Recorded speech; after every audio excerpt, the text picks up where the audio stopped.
Vamos a ir a Efesios capítulo 4. En Efesios capítulo 4, bueno, hemos estado viendo tocante la doctrina, doctrinas que no se concuerdan tocante las escrituras, no se concuerdan a la luz de las escrituras o con las escrituras. A la luz de las escrituras podemos ver que ciertas doctrinas no las encontramos en las escrituras. No vemos en las escrituras ciertas doctrinas como la del purgatorio, las indulgencias, la necesidad de ir ante un sacerdote, pedirle, confesar tus pecados ante el sacerdote para que el sacerdote perdone tus pecados, para que tus pecados sean perdonados. Vimos a la luz de las escrituras que tal creencia no es bíblica. A ir a confesarte. Hemos visto tocante el mandamiento, el segundo mandamiento, lo que quiere decir y no decir. ¿A qué tipo de imágenes se está refiriendo el segundo mandamiento y a cuáles no? Hemos visto a la luz de las escrituras que ciertas creencias que la Iglesia Católica Romana tiene no son bíblicas. En nada son bíblicas.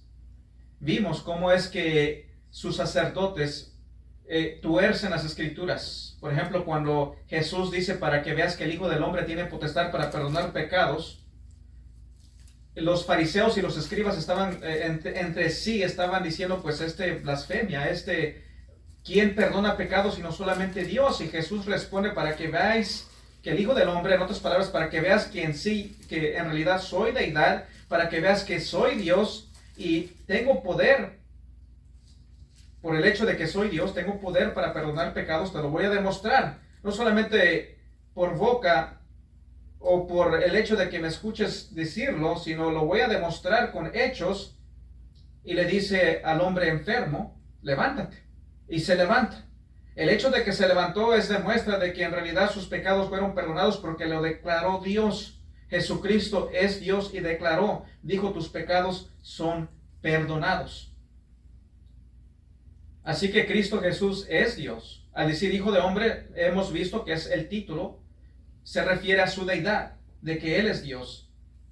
Y Jesús está diciendo, yo soy Dios. Sí, es cierto, solamente Dios puede perdonar pecados. Y para que veas que soy Dios, para que veas que soy el Hijo del Hombre, para que veas que soy deidad, levántate y anda. Y el hombre se levantó y andó. Vimos de que Juan, en el Evangelio de Juan, el propósito del Evangelio de Juan es para demostrar de que Jesucristo es Dios. Y eso lo vemos vez tras vez. Jesucristo es Dios. Y hemos visto lo que quiere decir. Cuando vemos que dice, los mandó, los envió, a quienes les perdones, son perdonados, a quienes no son perdonados. Y hemos visto lo que eso quiere decir y no decir a la luz de las escrituras. Así que vamos a ver la mala interpretación que le dan los sacerdotes, los católicos romanos, ciertos sacerdotes conocidos como Luis Toro y otros más, andan ahí, según ellos, demostrando a la luz de las escrituras su doctrina, sus creencias, en las cuales no se encuentran en las escrituras, pero ellos tuercen las escrituras, malinterpretan las escrituras, alegorizan las escrituras. A veces la escritura es literal, pero ellos lo alegorizan, lo hacen simbólico, y cuando es simbólico lo hacen literal, y ellos son forzados a hacer esto para que encaje su doctrina. Ellos tuercen las escrituras para engañar a las personas y hacerles creer de que su doctrina es bíblica. Así que, viendo a la luz de la Biblia, su doctrina, la doctrina de ellos no es bíblica. A ir a confesarte con un sacerdote no es bíblico. Las indulgencias no son bíblicas. El purgatorio no es bíblico. Y también aún el sacerdocio católico romano no es bíblico. No se encuentra en las escrituras. No es necesario. Ya no hay más sacrificios. Cristo Jesús murió una sola vez, un solo sacrificio. Fue suficiente y más que suficiente para la remisión de los pecados. Ya no hay más necesidad de un altar, ya no hay más necesidad de un sacrificio. Ya no hay más necesidad de ciertos sacerdotes que se encuentran en el Antiguo Testamento. Y aún ellos reconocen de que el sacerdocio levítico y arónico ya no es necesario para hoy en día. Pero ellos quieren encajar y dicen, no, pero el sacerdocio de la Iglesia Católica Romana sí se encuentra en el Nuevo Testamento, en el cual es mentira. No lo encontramos. No lo encontramos, no lo vemos en las Escrituras. Vemos, por ejemplo, en Hebreos. Se menciona de lo que hacía el sacerdote, pero está hablando del Antiguo Testamento. El sacerdote del Antiguo Testamento, y en específico el sumo sacerdote, de lo que ellos hacían en el Antiguo Pacto. Pero ya en el Nuevo Pacto hay otro sacerdocio. Vamos, por ejemplo, en Efesios 4, versículos 10 al 13, viendo cómo es de que ya no es necesario. No se mencionan los sacerdotes católicos romanos. Ya no se menciona el oficio del sacerdote católico romano. En Efesios 4, versículos 10 al 13, dice así. Dice, el que descendió es el mismo que también subió por encima de todos los cielos para llenarlo todo. Y él mismo constituyó a unos apóstoles y a otros profetas, a otros evangelistas y a otros pastores y maestros, a fin de perfeccionar a los santos para la obra del ministerio, para la edificación del cuerpo de Cristo, hasta que todos lleguemos a la unidad de la fe y del conocimiento del Hijo de Dios, a un varón perfecto o maduro, en otras palabras, a la medida de la estatura de la plenitud de Cristo. Ahora, si notaron, versículo 11 dice, y él mismo constituyó a unos apóstoles, a otros profetas, a otros evangelistas, a otros pastores y maestros, y al fin de que la iglesia sea perfeccionada, para que madure, para que sea edificándose. Pero vemos de que no se menciona el sacerdote. No se menciona el sacerdote para nada.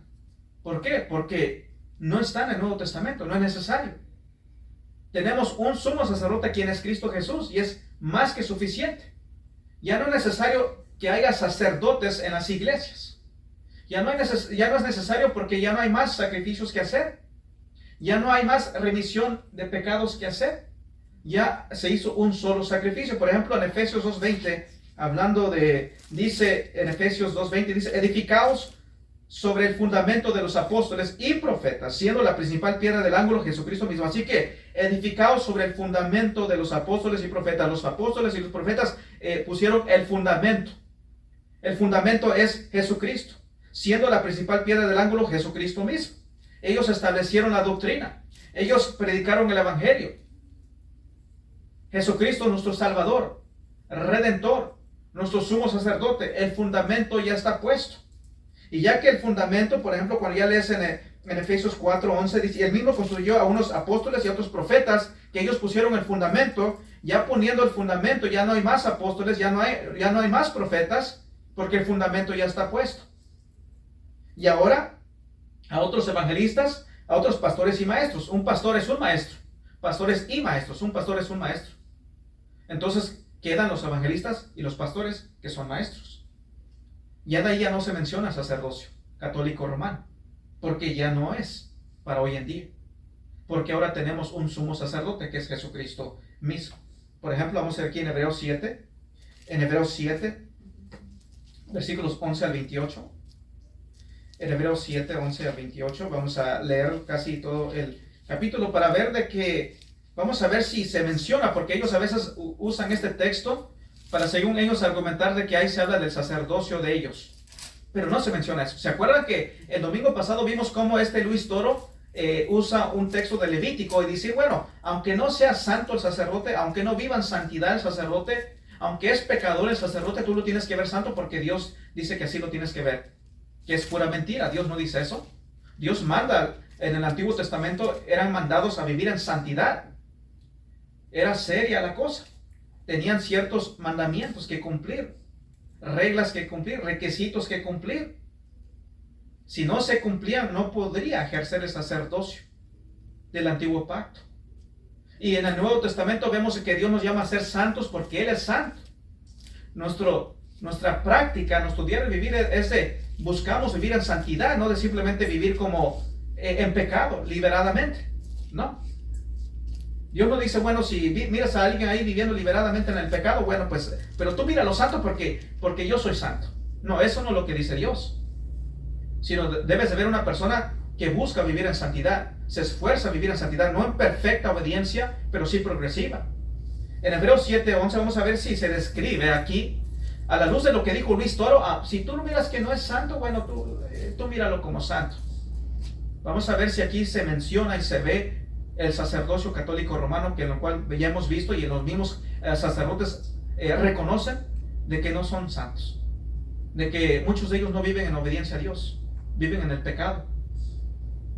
Hebreos 7:11 al 28 dice: si pues la perfección fuera por el sacerdocio levítico, porque bajo él recibió el pueblo la ley, ¿qué necesidad habría aún de que se levantase otro sacerdote según el orden de Melquisedec? Vamos a ver quién es ese otro sacerdote. No dice otro sacerdote, sino se levantase otro sacerdote según el orden de Melquisedec, y que no fuese llamado según el orden de Aarón. Note que no dice y no fuesen, sino no fuese, hablando de uno según el orden de Aarón. Porque cambiado el sacerdocio, así que ya hubo cambio, ya el antiguo ya echado a un lado, pero cambiado el sacerdocio, necesario es que haya también cambio de ley. Y aquel, y no dice aquello, sino y aquel de quien se dice esto, es de otra tribu, de la cual nadie sirvió al altar. Porque manifiesto es que nuestro Señor vino de la tribu de Judá, de la cual nada habla Moisés tocante el sacerdocio. Y esto es aún más manifiesto si a semejanza de Melquisedec se levanta un sacerdote distinto, diferente. No dice se levantan unos sacerdotes distintos, no dice eso, sino se levanta un sacerdote distinto, no constituido conforme a la ley del mandamiento acerca de la descendencia, sino según el poder de una vida indestructible.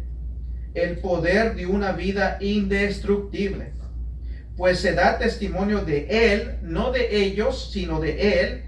Tú eres, no ustedes son, sino tú eres sacerdote para siempre según el orden de Melquisedec. Queda pues abrogado el mandamiento anterior a causa de su debilidad y ineficacia, pues nada perfeccionó la ley, y de la introducción de una mejor esperanza por la cual nos acercamos a Dios. Nos acercamos a Dios. Y eso no fue hecho sin juramento, porque los otros ciertamente sin juramento fueron hechos sacerdotes, pero no dice pero estos, pero con el juramento del que le dijo, juró el Señor y no se arrepentirá. Tú eres, no ustedes son, sino tú eres sacerdote para siempre según el orden de Melquisedec. Por tanto, Jesús es hecho fiador de un mejor pacto, y los otros sacerdotes llegaron a ser muchos, debido a que por la muerte no podían continuar. Mas no dice mas estos, mas por cuanto permanece para siempre, tiene un sacerdocio inmutable, por lo cual puede también salvar perpetuamente a los que por él se acercan a Dios, viviendo siempre para interceder por ellos. Así que por lo cual puede también salvar perpetuamente a los que por él, no dice a los que por ellos se acercan a Dios. Tú tienes que ir a confesarte con un sacerdote católico romano. No dice eso, sino es por medio de Cristo Jesús. Por lo cual puede también salvar perpetuamente a los que por él se acercan a Dios, viviendo siempre para interceder por ellos, porque tal sumo sacerdote nos convenía. Noten cómo está hablando del sumo sacerdote. Habla también de los otros sumos sacerdotes que ya no son necesarios. No está hablando de un sacerdote común y corriente. También eso tienen que notar. Por lo cual puede también salvar perpetuamente a los que por él se acercan a Dios, viviendo siempre para interceder por ellos, porque tal sumo sacerdote nos convenía. Ahora vamos a ver si aquí está describiendo lo que Luis Toro ha describido. Dice, bueno, si tú miras a un sacerdote que vive en pecado, bueno, pero Dios dice que lo debes de ver como es santo. Vamos a ver si aquí se está describiendo los sacerdotes de la Iglesia Católica Romana. Porque tal sumo sacerdote nos convenía, santo, inocente, sin mancha, apartado de los pecadores y hecho más sublime que los cielos. ¿Será que eso describe al sacerdote católico romano, que ellos mismos reconocen que son pecadores? Y a veces hasta más pecadores que el peregrino católico romano. No, ¿verdad? Eso no es lo que necesitamos. Nosotros tenemos a un mejor no solamente sacerdote, sino sumo sacerdote, quien es Cristo Jesús. Dice 26, porque tal sumo sacerdote nos convenía, santo, inocente, sin mancha, apartado de los pecadores y hecho más sublime que los cielos, que no tiene necesidad cada día como aquellos sumos sacerdotes de ofrecer primero sacrificios por sus propios pecados y luego por los del pueblo, porque esto lo hizo una vez para siempre. Ya no hay más necesidad de hacer más sacrificios, ofreciéndose a sí mismo, porque la ley constituye sumos sacerdotes a débiles hombres, eran débiles hombres, pero la palabra del juramento posterior a la ley, al Hijo hecho perfecto para siempre. Así que vino Jesucristo, Él es nuestro sumo sacerdote y ya no necesitamos otro sacerdote. Tenemos un solo sumo sacerdote y es más que suficiente. Ya no hay más necesidad de sacerdotes, ya no hay. No se menciona el sacerdote católico romano, para nada. No hay necesidad de hacer sacrificios, porque ya se hizo uno solo, fue más que suficiente. Y tenemos a Cristo Jesús, por medio de Él nos acercamos, no por medio de sacerdotes católicos romanos, que sus manos fueron consagradas para que tú puedas ir al confesionario y en voz audible confesar tanto a sacerdote. Y tienes que creer que tiene poder para perdonar tus pecados. Y tienes que cumplir con las indulgencias, porque si no, entonces en realidad no es perdonado tu pecado. No, eso no es lo que acabamos de leer, eso no es lo que se ve acá. Entonces, ¿por qué usan esos textos? Porque no habla de ellos. No se menciona el sacerdote católico romano. Aquí no lo ves, para nada. Pero ellos te quieren imponer, no, aquí estamos nosotros, ya ves, es lo que hacemos nosotros. No, aquí no se mencionó el sacerdote católico romano en nada. Fueron muchos sacerdotes, dice 84, se calcula, fueron 84 sumos sacerdotes. Ya de ella no hay más, solamente uno, un sumo sacerdote, sin pecado, permanece para siempre, es deidad, es Dios. Y hemos visto, ¿verdad?, que Él intercede por nosotros. Él está a la diestra del Padre, y no solamente Él, sino también el Espíritu Santo. Y ya de ahí nadie más, en el cielo, nadie más intercede por nosotros. Es más que suficiente. Tenemos un sumo sacerdote, quien es Cristo Jesús. El sacerdote católico romano no es necesario. No se ve en las Escrituras. Ya vimos Efesios 4. No se menciona. Se menciona los ministerios que están para la edificación de la iglesia, para que sea perfeccionada, y no se mira al sacerdote católico romano ahí. Vamos a ver tocante la asunción de María. Luis Toro dice que en las Escrituras tú puedes encontrar la asunción de María. Pero hay otros sacerdotes que te dicen, no, son honestos. Por ejemplo, sacerdote Arturo, que se encuentra allá en México, en Guerrero, dice, ¿será que se encuentra la asunción de María en las Escrituras? Él es sincero que dice, no se encuentra en las Escrituras, no lo puedes encontrar. Pero lo encontramos en la tradición de los apóstoles, él dice así. Pero Luis Toro dice, no, sí se encuentra en las Escrituras. Entonces tenemos un sacerdote católico romano que dice, no podemos. No está en las Escrituras, no vamos a gastarnos el tiempo porque no lo vamos a encontrar. Y tenemos a Luis Toro que dice, no, sí se puede encontrar en las Escrituras. Entonces ambos se contradicen. Pónganse de acuerdo, o está en las Escrituras o no se encuentra en las Escrituras la asunción de María. Entonces ellos mismos se contradicen. Que se pongan de acuerdo. Porque muchos de ellos dicen, no se encuentra, otros dicen, sí se encuentra. Y hay muchas cosas en las que ellos se contradicen. En varias cosas se contradicen ellos. Entonces Luis Toro, lo que tenemos que hacer Luis Toro a la fuerza quiere demostrar su fe, quiere inculcar, quiere imponer su doctrina en las Escrituras, tuerce las Escrituras para que parezca decir lo que él quiere que tú creas que está diciendo, pero no es así. Entonces él a la fuerza quiere que tú creas, y vamos a ver qué tan es tan simple, simplemente ver las Escrituras y ver lo que él dice y ver de que está mintiendo. Es obvio que está mintiendo. Pero a veces la gente, esos peregrinos católicos romanos, están tan cegados, están tan afanados, o son tan fans, están tan en su corazón, quieren que a la fuerza ellos también quieren creer que están en lo correcto, están en la verdad, cuando no lo están. Y no nos importa si están viendo que realmente no está diciendo eso, pero lo quieren creer, porque lo está diciendo un sacerdote católico romano. Vamos a ir aquí en Apocalipsis para ver. Y no vamos a explicar tanto los textos, simplemente vamos a ver lo que ellos dicen. Y vamos a tener, si alguien te llega con esos textos, te voy a dar preguntas que ellos tienen que demostrar de que están en lo correcto, no nosotros. Ellos te llegan con ciertos textos, entonces demuestra que en realidad lo que está enseñando el texto. en Apocalipsis 12, versículo 1, se habla de una mujer y que vemos que aquí está hablando simbólicamente, alegóricamente. Pero aquí Luis Toro lo pone como literal. Así que ya dije que cuando es literal, ellos lo hacen en alegoría. Y cuando es alegoría, lo hacen literal. ¿Por qué? Porque son forzados a hacer esto. Son forzados a hacer esto. Apocalipsis 12:1 dice así el texto. Dice, apareció en el cielo. Dice, en el cielo, dice. Apareció en el cielo una gran señal. Una mujer vestida del sol, con la luna debajo de sus pies, y sobre su cabeza una corona de 12 estrellas. ¿Se ve, hermanos? Ahí está la Virgen María. Luis Toro dice, es la Virgen María. Y ya ves, la asunción de María es verdad. Bueno, no se habla nada de que María murió, porque algunos dicen, esa es otra que se contradicen. Uno dice, no murió y fue ascendida viva al cielo. Otro dice, sí murió, pero su cuerpo fue ascendido al cielo. Y aquí dicen, ya ves, aquí dice que ascendió en el cielo. ¿A dónde yo no miro eso? Dice que apareció en el cielo una gran señal, es una señal. Una mujer vestida del sol, con la luna debajo de sus pies, y sobre su cabeza una corona de 12 estrellas. Dice, ya ves, la Virgen María. Por tanto, la asunción de María es bíblica. ¿De dónde agarran eso? Oh, pero lo tienes que creer porque ellos lo dicen. Porque aquí dice que vio una señal de una mujer. Bueno, una mujer es simbólico, representa a Israel. Aquí no está representando, aquí no se está hablando de María, sino es un representativo del pueblo de Israel, de la nación de Israel.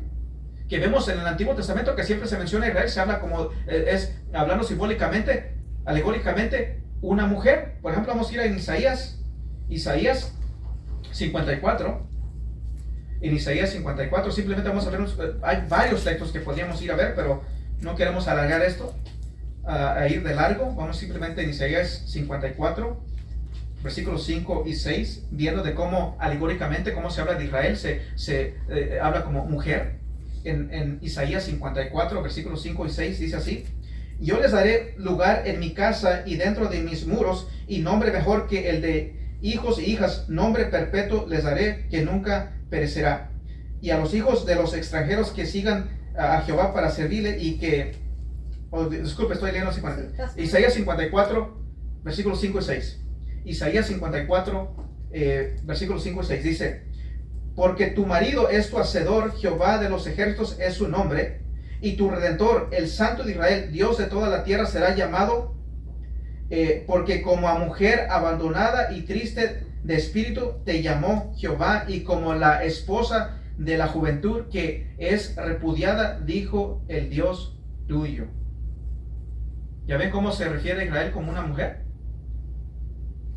Leyendo de nuevo Isaías 54, presten atención, ¿verdad? Porque les puedo leer otro texto que no es. Presten atención. Isaías 54, versículos 5 y 6. Porque tu marido es tu hacedor, Jehová de los ejércitos es su nombre, y tu redentor, el Santo de Israel, Dios de toda la tierra, será llamado, porque como a una mujer abandonada y triste de espíritu te llamó Jehová. Y como a la esposa de la juventud que es repudiada, dijo el Dios tuyo. Y aquí obviamente está hablando de Israel.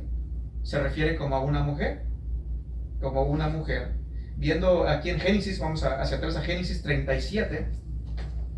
En Génesis 37, viendo también como el ejemplo de que como Israel es referida como una mujer, simbólicamente, alegóricamente. Génesis 37, versículos 9 y 10 dice: soñó aún otro sueño, y esto es hablando de Josué, o de José, viendo de que él tuvo un sueño, y vemos cómo el sueño es. Dice: soñó aún otro sueño, y lo contó a sus hermanos, diciendo: he aquí que he soñado otro sueño, y he aquí que el sol, como Apocalipsis, ¿verdad? Que el sol y la luna y 11 estrellas se inclinaban a mí. Y lo contó a su padre y a sus hermanos, y su padre le reprendió y le dijo: ¿qué sueño es este que soñaste? ¿Acaso vendremos yo y tu madre y tus hermanos a postrarnos en tierra ante ti? Pero vemos el 9, ¿verdad? Soñó aún otro sueño y lo contó a sus hermanos, diciendo: he aquí que he soñado otro sueño, y he aquí que el sol y la luna y 11 estrellas se inclinaban a mí. Se inclinaban a mí. Y cuando vemos en Apocalipsis, ¿verdad? Lo que dice el texto, Apocalipsis 12, Apocalipsis 12, vemos de las estrellas, dice, apareció en el cielo una gran señal, una mujer vestida del sol, con la luna debajo de sus pies y sobre su cabeza una corona de 12 estrellas. Igual como el sueño, igual como el sueño. 12 estrellas, las 12 tribus de Israel. Es alegóricamente, simbólicamente. 12 estrellas, 12 tribus de Israel. Se está hablando de la nación de Israel, no se está hablando de la Virgen María. No se está hablando de la asunción de María. Luego versículo 5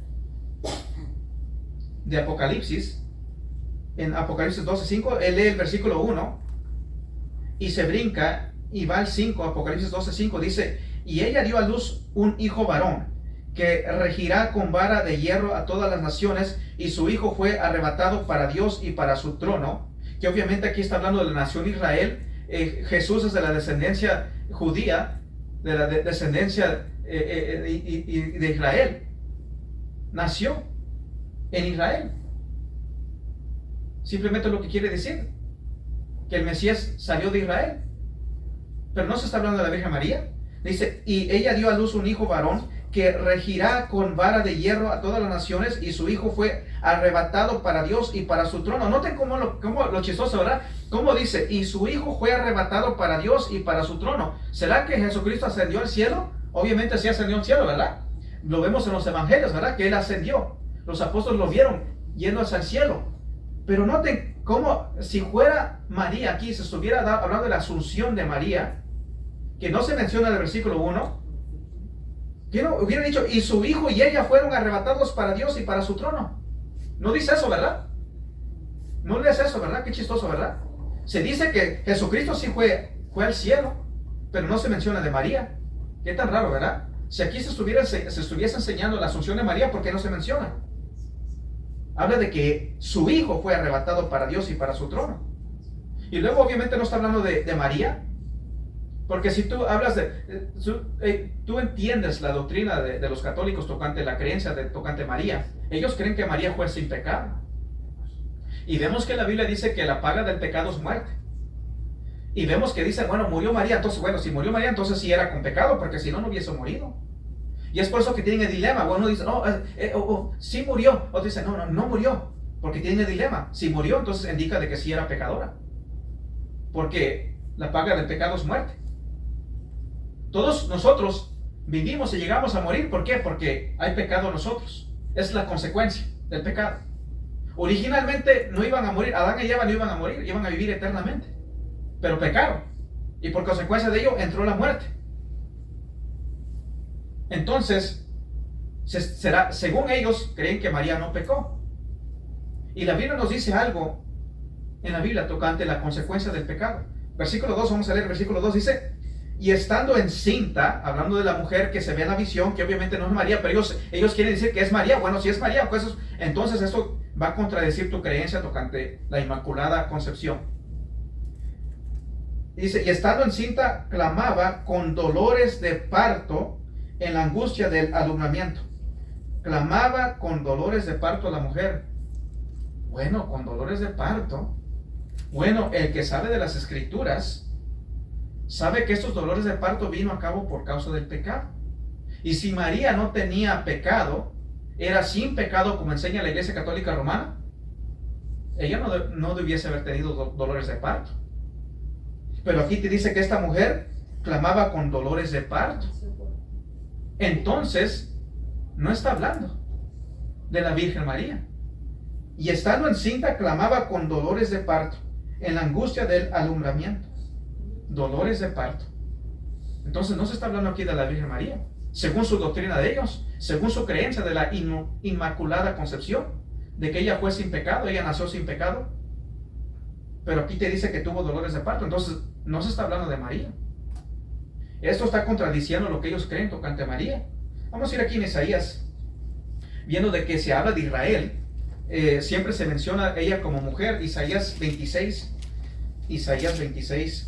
Así que no se está hablando de María. Aquí está hablando de la nación de Israel. Isaías 26, versículos 17 y 18. Isaías 26, versículos 17 y 18. Jehová en la tribulación te buscaron, derramaron oración cuando los castigaste, como la mujer encinta cuando se acerca el alumbramiento gime y da gritos en sus dolores, así hemos sido delante de ti, oh Jehová. Israel. ¿Vemos cómo se habla de Israel como de tener dolores de parto? Al igual, se está hablando de Israel. Lo leo de nuevo, Isaías 26, 17, 18. Dice, Jehová, en la tribulación te buscaron, derramaron oración cuando los castigaste, como la mujer encinta cuando se acerca el alumbramiento gime y da gritos en sus dolores, así hemos sido delante de ti, oh Jehová. El pueblo de Israel. Isaías 66, para ver otro texto nada más, Isaías 66, porque hay varios textos. Isaías 66, versículos 7 al 12. Isaías 66, versículos 7 al 12. Dice el 7, antes que estuviese de parto, dio a luz, antes que le viniese dolores, dio a luz hijo. Quien oyó cosa semejante, quien vio tal cosa, concebirá la tierra en un día, nacerá una nación de una vez. Pues en cuanto Sión estuvo de parto, dio a luz sus hijos. Yo que hago dar a luz, no haré nacer, dijo Jehová. Yo que hago engendrar, impediré el nacimiento, dice tu Dios. Alegraos con Jerusalén y gozaos con ella, todos los que la amáis. Llenaos con ella de gozo, todos los que os enlutáis por ella, para que maméis y os saciéis de los pechos de sus consolaciones, para que bebáis y os deleitéis con el resplandor de su gloria, porque así dice Jehová, he aquí que yo extiendo sobre ella paz como un río y la gloria de las naciones como torrente que se desborda, y mamaréis y en los brazos seréis traídos y sobre las rodillas seréis mimados. Hablando de la nación de Israel. Alegóricamente, simbólicamente, se habla como una mujer. Y hablando de, vamos a ir aquí en Génesis 3:16. Génesis 3:16. Consecuencia del pecado. En Génesis 3:16. Dice, a la mujer dijo, multiplicaré en gran manera los dolores en tus preñeces, con dolor darás a luz los hijos, y tu deseo será para tu marido, y él se enseñará de ti. Así que con dolor darás a luz a los hijos. Con dolor. ¿Por qué? Por consecuencia del pecado. Consecuencia del pecado. Y en Apocalipsis se nos dice que la mujer tuvo dolores de parto. Pero según la creencia de la Iglesia Católica Romana, María fue sin pecado. Y si fue sin pecado, ella no iba a tener esto. Porque eso no se aplica a ella, porque ella es sin pecado. Eso se aplica a toda mujer que tiene pecado. Que hay pecado en la persona. Todos somos pecadores. La Biblia es bien clara. Todos hemos pecado. Todos. La Biblia es bien específica en decirte que solamente uno fue sin pecado y es Jesucristo. Así que Apocalipsis, vemos que aún Apocalipsis contradice sus doctrinas de ellos. Obviamente no se está hablando de la Virgen María, no está hablando de la asunción de María. Y luego va aquí Apocalipsis 2, van a Apocalipsis 12 que diga, y después que lee el versículo 5, va a ver... 5, luego dice al 6, va al 6 más bien. Y noten cómo dice, primero el 5 dice, y ella dio a luz un hijo varón que regirá con vara de hierro y todas las naciones, y su hijo fue arrebatado para Dios y para su trono. Su hijo, no ella. Está hablando cuando se habla hablando de esta mujer, es la nación de Israel. Jesucristo nació en Israel, descendencia de los judíos. No se está hablando de la Virgen María, está hablando alegóricamente aquí. Y luego el 6, y él es bien astuto. Y no sé si el católico romano se da cuenta de esto, o se hacen los que no miran. Pero dice, ya está hablando de la asunción de María, fue llevada al cielo. Y dice aquí el 6, y la mujer huyó al desierto. Dice, huyó al desierto, ¿verdad? Y la mujer fue llevada, huyó, fue al desierto.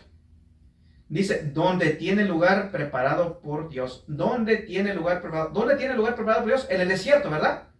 Y la mujer huyó al desierto donde tiene lugar preparado por Dios.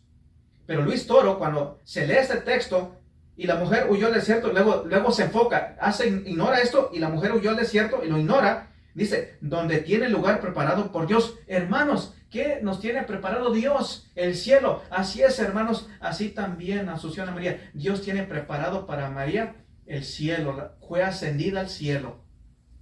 Pero aquí no dice que fue al cielo. Esta mujer de la cual se está hablando dice, y la mujer huyó al desierto.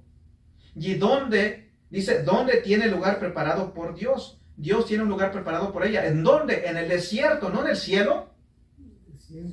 En el desierto. Pero y la mujer huyó al desierto, y los católicos no se dan cuenta, y Luis solo dice, ¿dónde tiene lugar preparado por Dios? Hermanos, ¿qué nos tiene Dios preparado? El cielo. Así es, hermanos, también. Obviamente Dios tuvo preparado para María el cielo. Se está hablando de la asunción de María. ¿A dónde se está hablando de la asunción de María? Dice, y la mujer huyó al desierto, no al cielo. No dice, y fue ascendida al cielo, fue al cielo, no, nada de eso. ¿Dónde es que tiene lugar preparado Dios para ella? En el desierto. María no fue al desierto. Obviamente. Y María no está ahí. Obviamente, el que sabe pensar. ¿Qué hace María en el desierto? Pero Luis Toro es así. Tuerce las cosas. Y el católico aplaude. Amén, amén. Ya ven, hermanos, la iglesia católica, romana, apostólica, la madre iglesia, les ha enseñado la sana doctrina. Nuestra doctrina es bíblica, hermanos. ¡Wow! ¡Qué tan bíblica es! La mujer huyó al desierto. Oye, hermanos católicos, hagan como si no leyeron eso. Nada más vean dónde tiene lugar preparado por Dios. ¿Dónde tiene preparado? En el cielo, hermanos. Ya ven, la asunción es bíblica. Wow, qué tan bíblica es. Qué tan maravillado, me sorprendí yo cuando yo escuché a Luis Toro. Qué tan sorprendido. Wow, nunca mira, hermanos, yo creo que me voy a arrepentir. Yo creo que ahora voy a creer en la asunción de María porque lo vi bien claro. No se ve claro, hermanos. Es una ignorancia. Es una ignorancia creer de que en Apocalipsis 12 se está hablando de la Virgen María. Cuando no se está hablando de la Virgen María, está hablando alegóricamente. Cuando habla de la mujer, está hablando del pueblo de Israel. Así que, y estando encinta, clamaba con dolores de parto. Obviamente, no está hablando de María. Huyó al desierto, no al cielo. Así que vemos cómo ellos mienten. Y en sus caras, Luis Toro les miente en sus propias caras. Y como mencioné el domingo pasado, la mayoría de ellos no tienen Biblia. Y los que tienen Biblia, yo no sé cómo no vieron esa movida. Porque sabemos que también dice que Satanás está ocupado en cegar a las personas. Un espíritu opera ahí, si es que no lo vieron. Y los que lo vieron se hacen como que, pues quizás está hablando que, quizás es otra mujer que yo en el desierto, pero aquí, la primera parte es otra mujer y aquí está hablando de otra parte, como hace el testigo de Jehová, ¿verdad? A veces así son ellos. No, es que una parte está hablando de aquí y aquí ya cambió y aquí, así es el testigo de Jehová también. Dice, no, aquí se está hablando de Jesús y aquí se está hablando de Jehová. Bueno, es un solo texto. Así que, y la mujer huyó al desierto, no se dice que ascendió al cielo. Y luego va a Salmo 45, vamos a ver qué es lo que dice Salmo 45, según para demostrar de que está en el cielo, a la diestra del Hijo.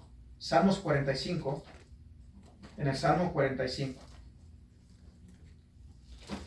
Salmos 45, luego va a Salmo 45, y según él, aquí está demostrando de que María está a la diestra del Hijo. Está demostrando la asunción de María, no lo vemos, pero según él, ahí está. Salmo 45, versículo 9, le dice, hijas de reyes están entre tus ilustres, está la reina a tu diestra con oro de Ofir. Oh, hermano, la Virgen María. Está la reina a tu diestra con oro de Ofir. Hermanos, la asunción de María es bíblica. La Virgen María está a la diestra de Cristo. ¿Es lo que dice el texto? No, yo no miré eso. Luego versículos 10 y 11 dice, oye hija, y mira, y inclina tu oído, olvida tu pueblo y la casa de tu padre, y deseará el rey tu hermosura, y inclínate a él, porque él es tu Señor. ¿Será que está hablando de la Virgen María? Bueno, si tú sabes leer un poco, tú miras en el Salmo 45, y si tu Biblia es igual como la mía, tú tienes arriba un título que dice Cántico de las bodas del rey. Cántico, eso es un cántico, eso es un coro de las bodas del rey. Se está hablando de un rey que se va a casar con su reina. ¿Será que María se va a casar con Jesús?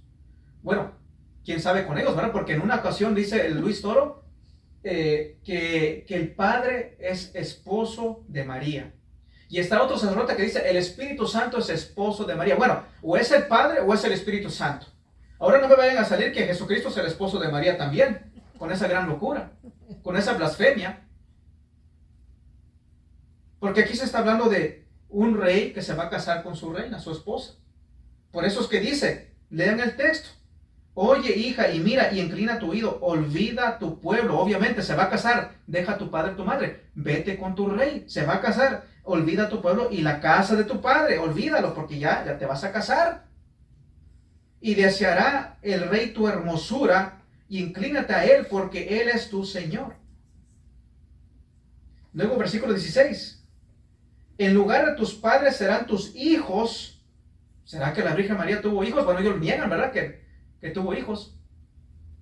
Así que si tú quieres decir que es la Virgen María acá, entonces aquí está bien claro que tanto alegas de que no tuvo hijos. Aquí dice que bien claro que sí tuvo hijos la Virgen María. En lugar de tus padres serán tus hijos, a quienes harás príncipes en toda la tierra. Así que aquí se está hablando de un cántico de las bodas del rey. Se está hablando de algo de amor entre un hombre, entre un rey y su reina. ¿No está hablando de la Virgen María? ¿Será que es blasfemia querer poner aquí a la Virgen María? Es una gran ignorancia. Y el pueblo católico, qué gran enseñanza el Luis Toro nos da. Así es, hermanos, dice Luis Toro, la Iglesia Católica Romana les ha enseñado la doctrina bíblica. Ya lo vieron con sus ojos. Dice la reina diestra con oro de Ofir, la Virgen María. No dice la Virgen María, no dice la Reina María. ¿O miran eso? No lo miran, ¿verdad? Pero Luis Toro, según él mira ahí, la Virgen María fue ascendida al cielo y puede interceder por ti. Fue ascendida porque fue sin pecado y tiene potestad y puede escuchar tus oraciones, puede interceder por ti y está a la diestra de Jesucristo, el Rey. ¿Eso lo leyeron ahí? Porque yo no lo leo, estoy ciego o no sé leer bien, pero no veo eso yo ahí. Pero ellos lo ven ahí. No está ahí, hermanos. Y Salmos 45, versículos 9 en adelante, no está hablando de la María. Está hablando de un rey y de su reina, de un casamiento, de un amor, un matrimonio. La asunción de María no está en la Biblia.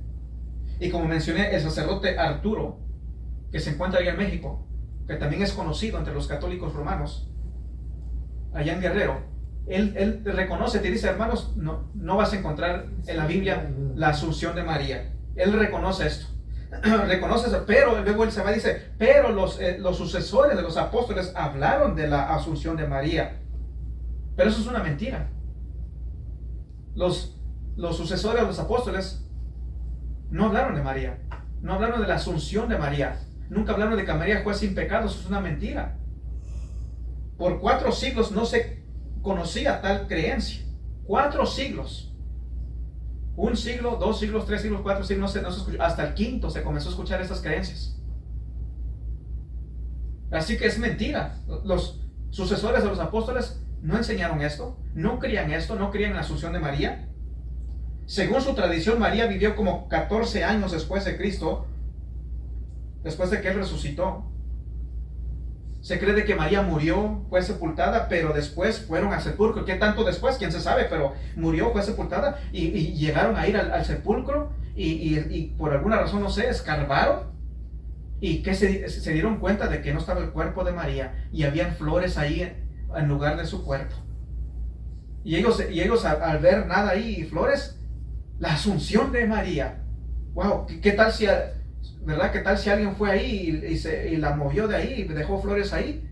Y dice, ascendió al cielo, hermanos, y ascendió al cielo, está a la diestra del Rey, está a la diestra de Jesucristo, y nos puede escuchar, y tiene potestad, tiene omnipresencia, omnisciencia, es omnipotente. Wow. Simplemente porque según la historia, ¿verdad? Porque mienten mucho.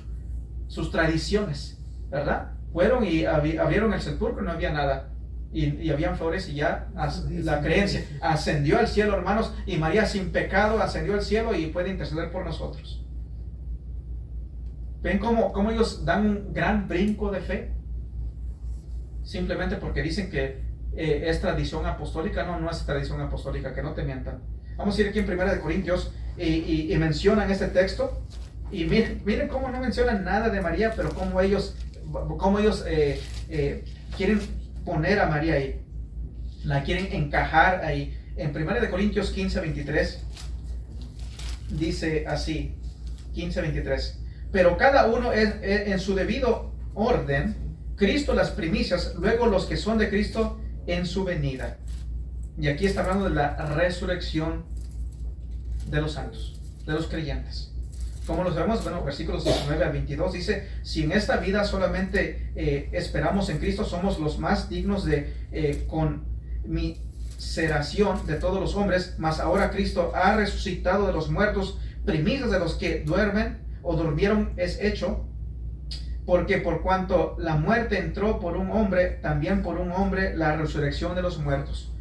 Porque así como en Adán todos mueren, también en Cristo todos serán vivificados, hablando de la resurrección de los muertos. Y luego dice 23, pero cada uno en su debido orden. Cristo, las primicias, primero Cristo, Él resucitó entre los muertos. Luego los que son de Cristo, que somos nosotros, en su venida. ¿Tú ves aquí a María? No la ves, ¿verdad? No dice que María fue Cristo primero, luego María, y luego los que son de Cristo. No dice eso. Pero ¿qué es lo que dicen ellos? Oh, hermanos, aquí está la orden, pero cada uno en su debido orden. Cristo las primicias, luego los que son de Cristo en su venida. Pero María nos ganó, hermanos. ¿Por qué? Porque María es la madre de Dios, la madre de Dios, la madre de nuestro Señor Jesucristo. Porque María es grande en misericordia, grande en amor, y nos ganó. ¿Por qué? Porque bueno, es que es la madre de nuestro Señor Salvador Jesucristo. Por eso es que creemos que ella ya resucitó. Todavía no sucede esto, la resurrección de los muertos, pero ella ya resucitó, hermanos, nos ganó, fue primero. ¿Por qué? Porque ella es digna, porque la Biblia dice bienaventurada eres entre las mujeres. Nada más por eso. Ellos asumen, te leen un texto en el cual no se menciona a María, te da una orden, primero Cristo, luego en la resurrección de los creyentes. Todos los demás, los creyentes van a resucitar, primero Cristo, luego los demás. Todavía no ha pasado, no ha sucedido. Y luego te meten el cuento, te quieren encajar, pero María ya resucitó, aunque aquí ya te dio el orden, pero según ellos ya resucitó. Vamos a ir aquí en Lucas 1:28, el texto que ellos leen en Lucas 1:28. Vamos a ver lo que lee el texto y lo que no lee. Lucas 1:28. Dice así, Lucas 1:28. Y entrando el ángel en donde ella estaba, dijo, salve muy favorecida, el Señor es contigo, bendita tú entre las mujeres, bendita tú entre las mujeres. Y eso es lo que dice el texto. Y ella es una mujer bendecida, Dios la usó, está en el cielo, como todo aquel que ha muerto en Cristo Jesús.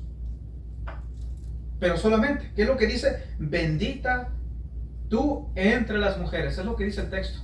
Está bien claro, bendita tú entre las mujeres. La Biblia nunca la exalta más allá de la humanidad. Dice, bendita tú entre las mujeres, pero el católico romano lo lee así, bendita tú sobre las mujeres. Pero no dice sobre las mujeres, dice entre las mujeres. La Biblia nunca la exalta sobre las mujeres, sobre la humanidad, sino entre la humanidad. Bendita tú entre las mujeres, no sobre las mujeres. ¿Y qué tan sobre ellos leen ahí? Bueno, tan sobre que la ponen al nivel, la ponen junta con la Trinidad. Pero la Biblia no te dice eso, sino entre las mujeres, no sobre las mujeres. Eso es una gran diferencia. Aprender a leer la Biblia, lo que dice, lo que no está diciendo. Todo esto se basa en sus tradiciones. Dice el sacerdote en el Dissinger, dice, ahí está, dice nuestra tradición, los sucesores de los apóstoles, ellos hablaban de la asunción de María, pero eso es mentira, no hablaron de la asunción de María, no hablaron. Así que los sucesores de los apóstoles no hablaron de la asunción de María, no hablaron. Y además, Benedicto XVI no habló, o más bien Benedicto XVI, él mismo reconoció de que los apóstoles no creían en la asunción de María, ni los sucesores. Él mismo reconoce y te dice, no, pues no es apostólico la creencia, la doctrina. Así que aún su propio Papa, Benedicto XVI, reconoció de que tal creencia de la asunción de María no es apostólica. Así que ahí está para que ellos, según ellos, no, es que tú no crees. Bueno, Benedicto XVI te lo dijo bien claro que no es bíblico. Por ejemplo, eruditos católicos y no católicos, personas estudiadas, te dicen tocante la historia, dicen, no, esto no es bíblico, ni es histórico, no fue histórico, no fue entre la iglesia primitiva, no se creía de la asunción de María. Te dicen, eruditos, personas estudiadas, tanto católicos como no católicos, te dicen de que no es apostólica tal creencia, la asunción de María. Por ejemplo, está Raymond Brown, está Joseph Fitzenmeyer, John Rumen, son uno de ellos para mencionar. No creían, o más bien te demuestran históricamente de que la asunción de María no es apostólica y mucho menos bíblica, no se encuentra. Así que la asunción de María no es bíblica. Sus propios eruditos han reconocido esto. Benedicto XVI, él mismo lo reconoció, no es creencia apostólica. Así que te dicen, no, los apóstoles es creencia apostólica. No es creencia apostólica, nunca lo fue. Vamos a ir aquí a Lucas 16. En Lucas 16, ya que estamos aquí, Lucas 16, 27. ¿Será que aquí se enseña que los muertos pueden rogar por los vivos? ¿Será que la parábola, o aquí la narrativa del rico y Lázaro, será que aquí se está enseñando de que los muertos pueden rogar por los vivos?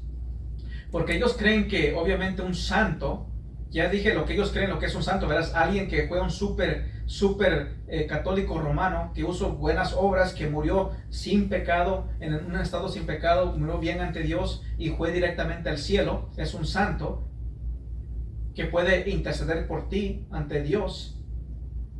¿Será que aquí se está enseñando tal creencia? Bueno, vamos a ver. En Lucas 16, 27, 28 dice, entonces le dijo, te ruego pues, Padre, que le envíes a la casa de mi padre. Aquí está el rico hablando con Abraham. Entonces le dijo, te ruego pues, Padre, que le envíes a la casa de mi padre, porque tengo 5 hermanos para que les testifique, a fin de que no vengan ellos también a este lugar de tormento. Y aquí, según Luis Toro dice, aquí puede estar hablando del infierno o del purgatorio. Y se está hablando, aquí se está enseñando, ya ves, los muertos pueden interceder por los vivos. Bueno, vamos a pensar un poco. Ellos creen que los santos pueden interceder por ti. Y si tú le preguntas a un católico hermano, bueno, ¿dónde están los santos? ¿En el cielo o en el infierno? Porque el que está en el infierno es un condenado, uno que murió en pecado mortal. Entonces, aquí vemos a un condenado. Si según vamos a ver a lo que ellos creen, es un condenado que está en el infierno intercediendo por los vivos. ¿Acaso ellos creen eso? ¿Acaso creen, el católico romano enseña, será que el catecismo, será que ellos creen que los que están en el infierno pueden interceder por los vivos? Porque eso es lo que podrías sacar de aquí si quieres torcer las escrituras. Porque aquí se está, no sería mejor que le hubiera dicho, hey, pídele a Lázaro que interceda por mis hermanos. Pero no se ve eso, ¿verdad? Ahora, ¿será que fue su petición fue respondida? Bueno, vamos a ver. Y Abraham le dijo a Moisés y a los profetas tienen, óiganlos. Él entonces dijo, no, padre Abraham, pero si alguno fuere a ellos de entre los muertos, se arrepentirán. Mas Abraham le dijo, si no oyen a Moisés y a los profetas, tampoco se persuadirán, aunque alguno se levante de los muertos. Así que vemos que no fue respondido. Aquí no se responde su petición, no se le favorece. Entonces, ¿cómo me vas a decir aquí? Vemos que un condenado está en el infierno y su petición no se le favorece. ¿Cómo me vas a decir que aquí se está enseñando de que los muertos pueden rogar por los vivos? Por tanto, la intercesión de los santos es bíblica. Por cuanto tú le puedes orar a un santo, pedirle a un santo que interceda por ti. Bueno, no se está demostrando eso. A no ser que ellos crean que los que están en el infierno pueden interceder por ti. Y es más, este acabó de morir y está pidiendo por algo que acaba de morir y sabe de que sus hermanos están ahí. Pero ¿será que aquí el rico sabe lo que estaban haciendo ya muertos? ¿Sabe lo que están haciendo en el presente? ¿Será que se demuestra eso? No se demuestra eso. Que él puede saber de que él sabe lo que están haciendo allá arriba. Él está en el infierno y sabe lo que están haciendo sus hermanos. Lo puede mirar, están a esto y al otro. No, él no sabe. Simplemente lo que él murió y sabe que tiene hermanos y están en la tierra. Pero de ahí no se demuestra de que los muertos pueden rogar por los vivos. Si no, eso es una pregunta que tú le debes decir. Bueno, aquí tenemos a un condenado, a una persona en el infierno. ¿Será que tú crees que los que están en el infierno pueden interceder por los vivos? Esa es la pregunta que tú le puedes hacer a ellos. Ellos no creen eso. Pero ellos quieren torcer aquí y dejar de enseñar que aquí está enseñando que los santos pueden interceder por ti. Bueno, ¿dónde están los santos? ¿En el infierno o en el cielo? Según tu creencia católica romana, según apostólica. Así que no vemos eso. Versículo 23 dice, y en el Hades alzó sus ojos estando en tormentos y vio de lejos a Abraham y a Lázaro en su seno. Versículo 24 también dice, entonces él dando voces dijo, Padre Abraham, ten misericordia de mí y envía a Lázaro para que moje la punta de su dedo en agua y refresque mi lengua porque estoy atormentado en esta llama. Versículo 26, además de todo esto, una gran cima está puesta entre nosotros y vosotros, de manera que los que quisieren pasar de aquí a vosotros no pueden ni de allá para acá. Según aquí se está hablando la intercesión, según aquí se habla del purgatorio. Bueno, aquí dice el 26, además de todo esto, una gran cima está puesta entre nosotros y vosotros, de manera que los que quieren pasar de aquí a vosotros no pueden hasta que sean purgados sus pecados, ni de allá para acá. No se ve eso, ¿verdad? No se mira ni el purgatorio, no se mira ni la intercesión de los santos. Porque tienen un grave problema. Porque aquí el que está intercediendo aquí, el que está pidiendo, es un condenado. Es alguien que está en el infierno. Así que Toro aquí, el Luis Toro usa textos que ni su iglesia ni el catecismo menciona. Porque hablando del purgatorio, no se mencionan esos textos. Así que Toro está haciendo algo que no puede él hacer, porque solamente debe de usar lo que sus escritos oficiales dicen. Él no puede por sí mismo darle su propia interpretación. Él tiene que usar los textos que su catecismo usa. Pero él va más allá. Él trata de ver ciertas cosas y trata de ver a dónde puede imponer, en dónde puede torcer y engañar a la gente. Vamos a Mateo 5. En Mateo 5. Vamos a Mateo 5, versículos 25-26. También otro texto que usan según para demostrar que se está hablando del purgatorio. Mateo 5, versículos 25-26. Y aquí simplemente se está hablando de la vida aquí en la tierra. Y acuérdense de que Jesucristo en Mateo anteriormente está poniendo el estándar a un nivel alto. Están los fariseos, los escribas que son religiosos, tienen autojusticia, creen que son justos en sí mismos, pero no son justos, son pecadores. Jesucristo está hablando de tal manera para dejarles o para que ellos puedan ver de que son pecadores en necesidad de la misericordia y de la gracia de Dios. Y luego te habla de las relaciones que tienes con los hermanos, con el prójimo. No se está hablando del purgatorio aquí, pero Luis Toro quiere torcer esto y dejarle creer a la persona de que aquí se está hablando del purgatorio. Dice Mateo 5, versículos 25-26, dice, ponte de acuerdo con tu adversario pronto, entre tanto que estás con él en el camino, no sea que el adversario te entregue al juez y el juez al alguacil y seas echado en la cárcel. Y según aquí, Luis Toro va a decir, no, la cárcel, lo miran y dice, de la cárcel sales. El purgatorio es el purgatorio. Entonces él asume de que aquí la cárcel es el purgatorio. Y eso, cuando tú crees esto, y cuando él tuerce, se mete en problemas. Dice, y seas echado en la cárcel. De cierto te digo que no saldrás de ahí. Ya ves, puedes salir de ahí, puedes salir del purgatorio. En el purgatorio entran para ser purificados y van a salir. Entonces él tuerce y quiere dejarles creer o hacerles creer de que aquí se está hablando del purgatorio. De cierto te digo que no saldrás de ahí hasta que pagues el último cuadrante. Bueno, una pregunta que hacerle a él, ¿qué es un cuadrante? ¿Qué tanto es? ¿Qué tanto tiempo? Pero obviamente aquí se está hablando de un camino terrenal y no celestial. Versículos 23 y 24 dice así, por tanto, si traes tu ofrenda al altar y ahí te acuerdas de que tu hermano tiene algo contra ti, deja ahí tu ofrenda delante del altar y anda y reconcíliate primero con tu hermano y entonces ven y presenta tu ofrenda. Lo que Dios está demostrando aquí es una relación. Lo que está diciendo aquí es Dios, es de que aquí la prioridad de Dios es de que tú estés bien con los demás. No andes queriendo ahí actuar religioso, haciendo cosas religiosas, pero si estás mal con tu prójimo. Estás aquí en específico con tu hermano. ¿Se acuerdan cuando vimos seguir la paz con todos y la santidad, sin la cual nadie verá al Señor? ¿Cómo tú puedes aquí, vas a ir a dar una ofrenda según ante Dios, pero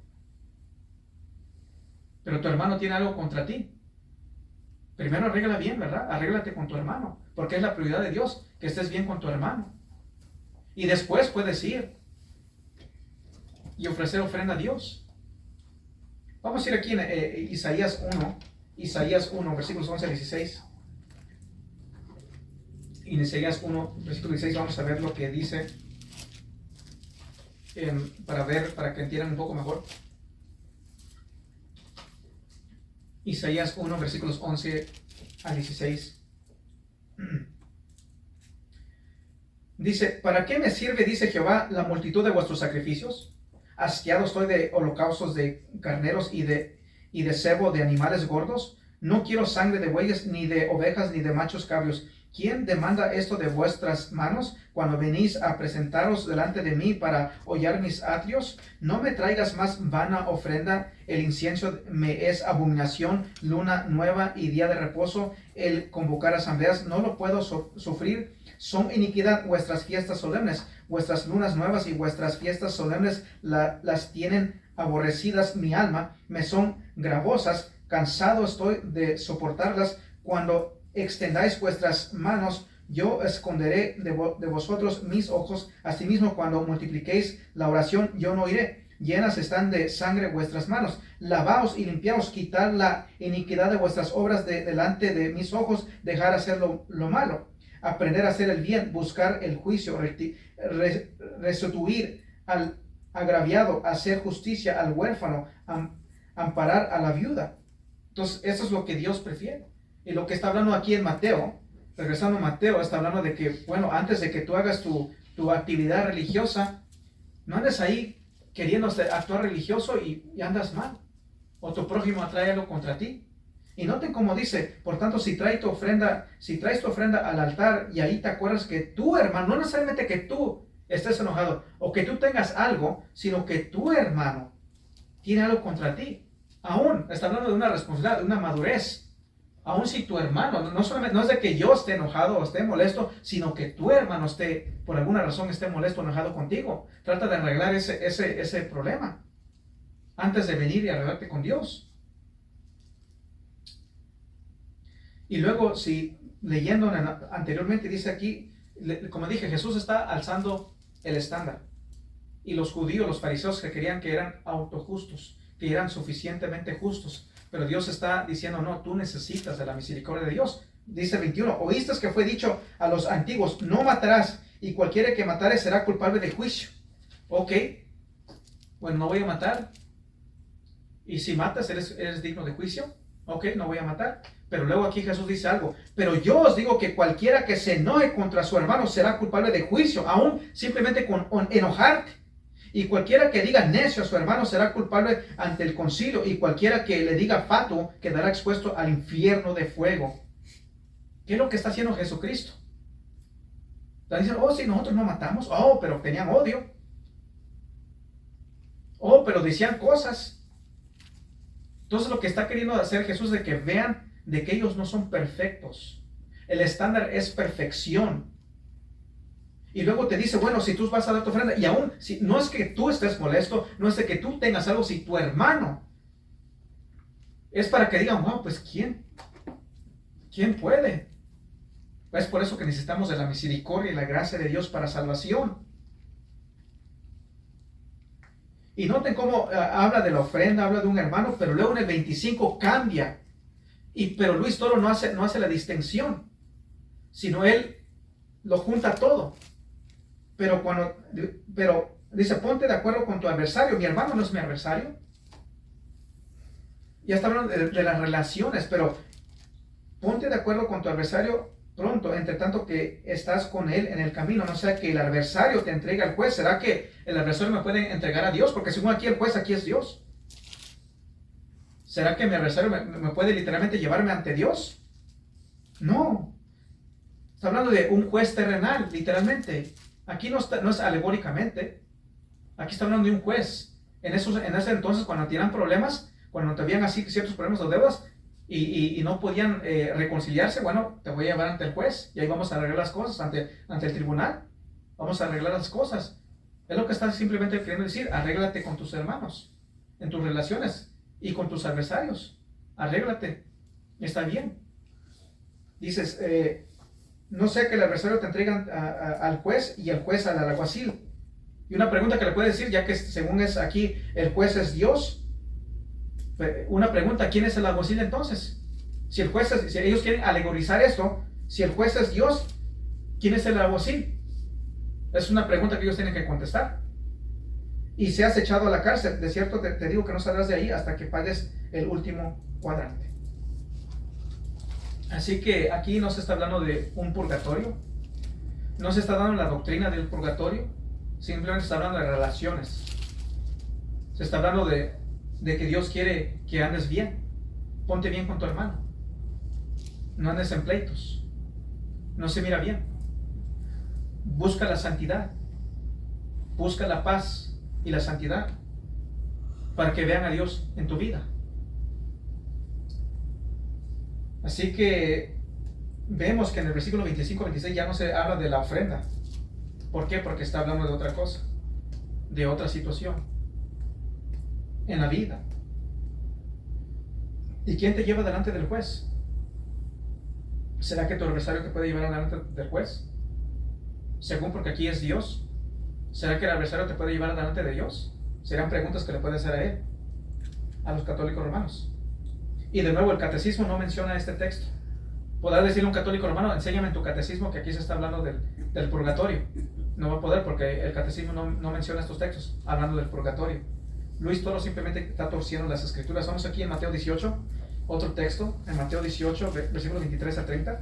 Y vamos a ver que aquí también se meten más problemas todavía en querer hacer de que la cárcel es el purgatorio. En Mateo 18, versículos, como les digo, no vamos a explicar tanto los textos, simplemente preguntas que le tienes que hacer a ellos, porque ellos tienen que demostrar de que se está hablando del purgatorio, no nosotros. En Mateo 18, 23 al 30. En Mateo, Mateo 18, versículos 23 al 30.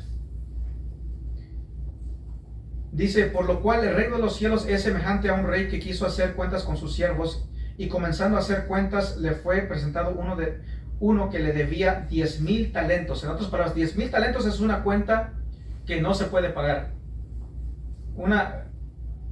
Toda la vida no te es suficiente para pagar esta deuda. Es lo que quiere decir cuando habla de 10,000 talentos. A este, como no pudo pagar, ordenó su señor venderle y a su mujer y hijos y todo lo que tenía para que se le pagase la deuda. Entonces aquel siervo postrado le suplicaba diciendo, Señor, ten paciencia conmigo y yo te pagaré todo. El señor de aquel siervo, movido a misericordia, le soltó y le perdonó la deuda. Pero saliendo aquel siervo, halló a uno de sus consiervos que le debía 100 denarios, como un sueldo de 3 meses, y haciendo de él, le ahogaba, diciendo, págame lo que me debes. Así, una pregunta, ¿será que aquí está representando un cristiano? No, un cristiano no es así, porque un cristiano tiene misericordia porque han tenido misericordia de él. Dios lo perdonó. Pero saliendo de aquel siervo, halló a uno de sus consiervos que le debía 100 denarios, y haciendo de él, le ahogaba, diciendo, págame lo que me debes. Entonces su consiervo, postrándose a sus pies, le rogaba, diciendo, ten paciencia conmigo, yo te lo pagaré todo. Mas él no quiso, sino que fue y le echó en la cárcel hasta que pagase la deuda. Viendo sus consiervos lo que pasaba, se entristecieron mucho y fueron y refirieron a su señor todo lo que había pasado. Entonces llamándole su señor, le dijo, siervo malvado, toda aquella deuda te perdoné. Porque me rogaste, ¿no debías tú también tener misericordia de tu consiervo como yo tuve misericordia de ti? Entonces su señor enojado le entregó a los verdugos hasta que pagase todo lo que debía. Y aquí dice, ya ve, hasta que pagase todo lo que debía. Ahí el purgatorio, vas a ir ahí hasta que pagues todo lo que tú debes, hasta que seas purgado, dice el autor. Luego versículo 31 dice, viendo sus consiervos lo que pasaba, se entristecieron mucho y fueron y refirieron a su señor todo lo que había pasado. Y aquí dice que vieron sus consiervos lo que pasaba, se entristecieron mucho y fueron y refirieron a su señor todo lo que había pasado. Es lo que dice el texto, ¿verdad? Pero Luis solo dice que lo llevaron ante el rey, según nuestro, pero aquí lo dice eso. Le contaron, no lo llevaron delante del Señor. Luego versículo 34 dice, entonces su señor enojado le entregó a los verdugos hasta que pagase todo lo que le debía. Bueno, es una deuda que no se puede pagar.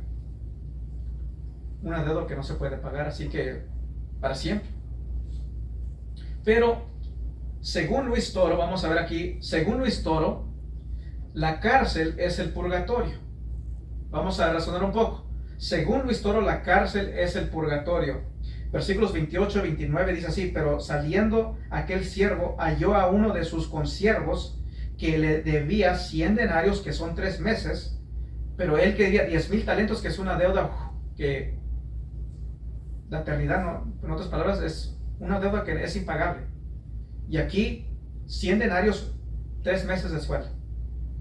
Luego dice, haciendo de él, le ahogaba, diciendo, págame lo que me debes. Aquí está una pregunta que tú le debes de decir. Según Luis Toro, la cárcel es el purgatorio.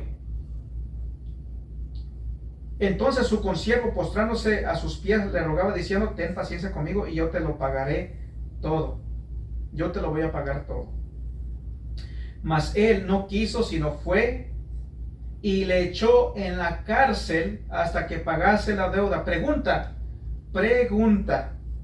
Según Luis Toro, la cárcel es el purgatorio. ¿Quién le echó a la cárcel? Es la pregunta. ¿Quién le echó a la cárcel?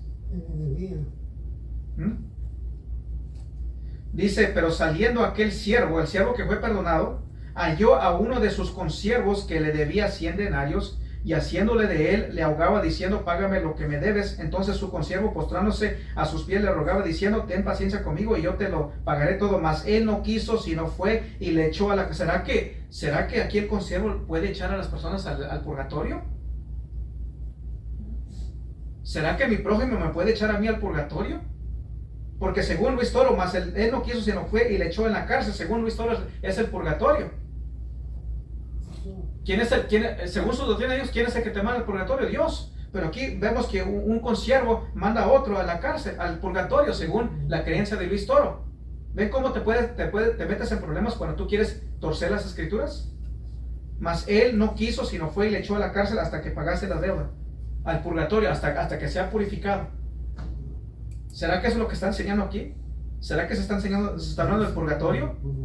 No se está hablando del purgatorio. Y luego Luis Toro cree que tú puedes, después de ser salvo, pecas y después necesitas pagar la deuda. Bueno, ya hemos hablado tocante la justificación, ¿verdad? Tocante la salvación. Eres justificado. Es un perdón judicial. Ahora, ya que nosotros como cristianos obviamente no somos perfectos, llegamos a pecar, pero ya no pedimos perdón para ser justificados, sino para tener comunión con Dios. Así que, ¿entienden bien lo que estoy queriendo decir aquí en el versículo 30? Mas él no quiso, sino que fue y le echó en la cárcel hasta que pagase la deuda. Así que se meten en problemas. Tenemos a un consiervo mandando a otro al purgatorio. ¿Será que eso es lo que creen ellos? ¿Será que el católico romano cree que cualquier otro puede mandar a otro católico romano al purgatorio? No, ¿verdad? Así que no se está hablando del purgatorio. No se está hablando del purgatorio aquí, obviamente. Así que es una pregunta. Como dije, no voy a explicar todos esos textos, se tomaría un buen tiempo, pero son preguntas que tú le tienes que preguntarle a ellos. Si ellos están queriendo demostrar de que aquí se está hablando del purgatorio, entonces dime tú, ¿quién es este que manda a la cárcel? ¿Será que otro católico romano te puede mandar al purgatorio? Que obviamente aquí es uno malo, ¿verdad? Que no quiere perdonar. Está pidiendo misericordia, pero que no le da misericordia, lo manda al purgatorio, según Luis Toro, porque la cárcel es el purgatorio. Así que vemos a la luz de las Escrituras. Vamos a ver otro texto también, que no se está hablando nada del purgatorio, pero 1 Corintios 3:12, ya vamos a terminar. 1 Corintios 3:12, versículos 12 al 15. 1 Corintios 3, versículos 12 al 15. Y si sobre este fundamento alguno edificare oro, plata, piedras preciosas, madera, heno o hojarasca, la obra de cada uno se hará manifiesta, porque el día la declarará, pues por el fuego será revelada, y la obra de cada uno, cual sea el fuego, la probará. Si permaneciere la obra de alguno que sobre edificó, recibirá recompensa. Si la obra de alguno se quemare, él sufrirá pérdida, si bien él mismo será salvo, aunque así como por fuego. Y luego dice, ya ve, el purgatorio. La creencia del purgatorio, tienes que pasar por el fuego, ser purificado, y después de ahí entras al cielo. Ya ves, aquí se mira, dice, si la obra de alguno se quemare, él sufrirá pérdida, si bien él mismo será salvo, aunque así como por fuego. Ya ven, hermanos, el purgatorio es bíblico. Según Luis Toro, el purgatorio es bíblico. Bueno, ¿de qué está hablando aquí? Bueno, versículos 9 al 11 dice así, porque nosotros somos cobradores de Dios y vosotros sois la labranza de Dios, edificio de Dios. Conforme a la gracia de Dios que me ha sido dada, yo como perito, arquitecto, puse el fundamento y otro edifica encima, pero cada uno mire cómo sobreedifica. Así que está hablando de siervos, aquellos que laboran en la obra del Señor. Porque nadie puede poner otro fundamento que el que está puesto, el cual es Jesucristo. Es Jesucristo. Así que estamos hablando, se habla específicamente de aquellos que sirven en el ministerio. Versículos 15 dice, si la obra de alguno se quemare, él sufrirá pérdida, si bien él mismo será salvo, aunque así como por fuego. Bueno, ¿será que está hablando de que aquí el creyente, el que sirve, va a pasar por el fuego? ¿Será que se está enseñando del purgatorio? Bueno, dice el versículo 12, si sobre este fundamento alguno edificare oro, plata, piedras preciosas, madera, heno, hojarasca, la obra de cada uno se hará manifiesta, porque el día la declarará, pues por el fuego será revelada. Y el creyente, el fuego lo probará. No dice, y la obra de cada uno, cual sea, el fuego la probará. ¿Probará qué? ¿Qué es lo que el fuego va a probar? ¿El creyente o la obra del creyente? La obra del creyente. Dice, y la obra de cada uno, cual sea, el fuego la probará. Aquí el que está aquí lo que se está poniendo a prueba es la obra del creyente y no el creyente. Eso tenemos que ver bien claramente. Aquí no se está hablando de que el creyente está poniéndose a prueba o está yendo o va a pasar por el fuego. Si permaneciera la obra, no el creyente, si permaneciera la obra de alguno que sobreedificó, recibirá recompensa. Está hablando de recibir recompensa. No está hablando de ser purificado para entrar en el cielo, sino aquí se está hablando de que si vas a recibir recompensa o no recompensa.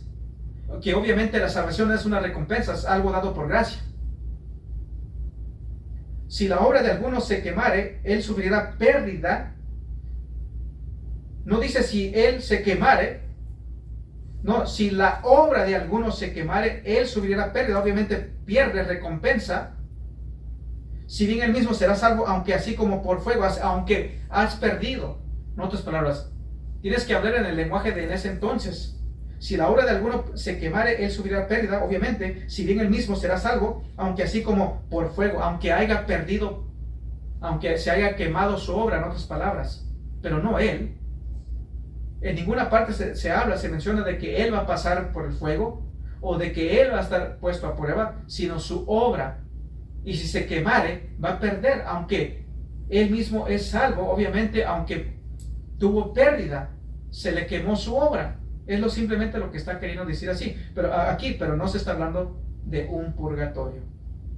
Así que vemos claramente que el purgatorio no se ve en las escrituras. Según Luis Toro, la cárcel es el purgatorio. Bueno, tienes un problema, porque vemos que un consiervo manda a otro al purgatorio. No vemos lo que según Luis Toro está queriendo demostrar. Así que vemos que ellos tuercen las escrituras. Así que cuando les vayan con ciertos textos, ya saben qué preguntas hacer.